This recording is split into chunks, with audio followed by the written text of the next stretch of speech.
خصوصاً میرے عزیزو زکوٰۃ کا فریضہ، اس کا بہت اہتمام ہے۔ بہت غلط چیزیں رواج میں ہیں اور بہت غلط چیزیں پھیلی ہوئی ہیں، فکر نہیں ہے، اس لیے بعض لوگ زکوٰۃ دیتے بھی ہیں لیکن ادائیگی ٹھیک نہیں ہوتی۔ چند چیزیں ہیں۔ پہلی چیز یہ ہے میرے عزیزو، یہ جو مشہور ہے کہ 7.5 تولہ سونا ہوگا تو زکوٰۃ فرض ہوگی ورنہ نہیں ہوگی۔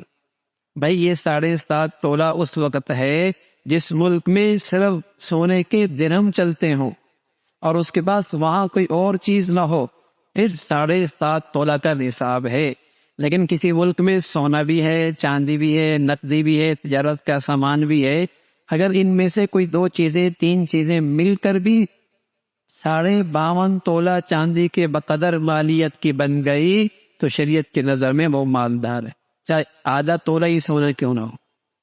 لیکن اس کے اگر سونے کے ساتھ چاندی بھی مل گئی یا نقدی بھی مل گئی اور پھر ان دونوں کو ملا کر 52.5 تولہ چاندی بنتی ہے، اس شخص پہ زکوٰۃ فرض ہے، اس شخص پہ زکوٰۃ فرض ہے۔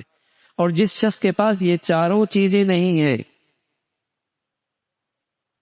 تو ضروری نہیں کہ ہم اسے زکوٰۃ دے سکتے۔ زکوٰۃ لینے کے لیے ایک اور چیز بھی ضروری ہے، اور وہ یہ ہے کہ اس کے پاس ضرورت سے زائد سامان اتنا نہ ہو جس کی مالیت 52.5 تولہ چاندی بنے۔ تو زکوٰۃ دینے کا نصاب الگ ہے، زکوٰۃ لینے کا نصاب الگ ہے۔ زکوٰۃ دینے میں 4 چیزیں دیکھی جائیں گی: سونا، چاندی، نقدی، تجارت۔ اگر ان کی مالیت 52.5 تولہ چاندی بنتی ہے، یہ شخص شریعت کی نظر میں مالدار ہے۔ اور زکوٰۃ لینے کے لیے 5ویں چیز بھی ہے کہ اس کے بعد ضرورت سے زائد سامان اتنا نہ ہو جس کی مالیت 52.5 تولہ چاندی بنتی ہے۔ گناہوں کے جتنے آلات ہیں یہ سب ضرورت سے زائد ہے، یہ سب ضرورت سے زائد ہے۔